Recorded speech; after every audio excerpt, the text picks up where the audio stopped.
Bombay's evolution from a bustling port to a thriving metropolis isn't just a story of ambition, but one that involves capital, class, and importantly, cotton. The mid-19th century was a time of rapid and radical transformation in colonial-era Bombay, which forever changed the town's contours and composition. This period of churning saw Bombay's rise as a cosmopolitan industrial hub, where social differences were blatantly visible in the urban landscape. The rather humble commodity that accelerated this evolution was cotton, whose trade boomed in the crucial decade of the 1860s.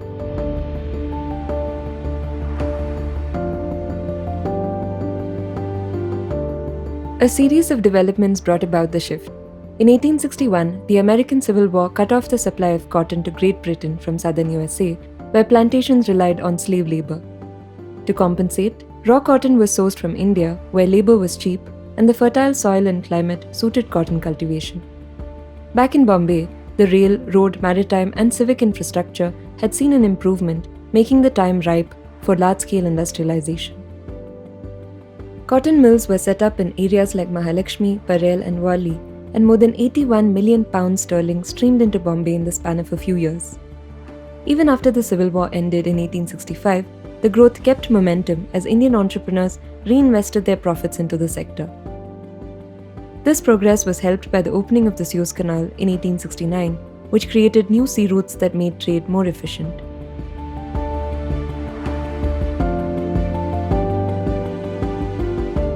Pre-industrialization, Bombay was a poorly connected cluster of 7 islands and functioned primarily as a trading outpost.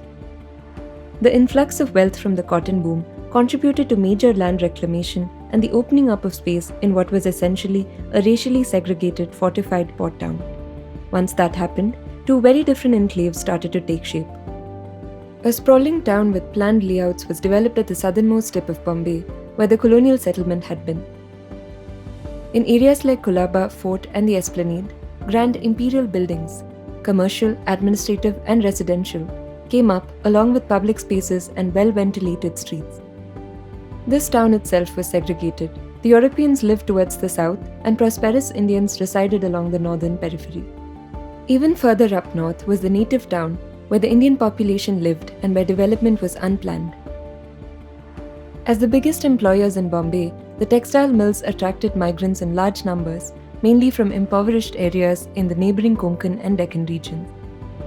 Many of them eventually settled in densely packed single-room tenements called chawls, which were 2 or 3-storied residential blocks meant for the working classes.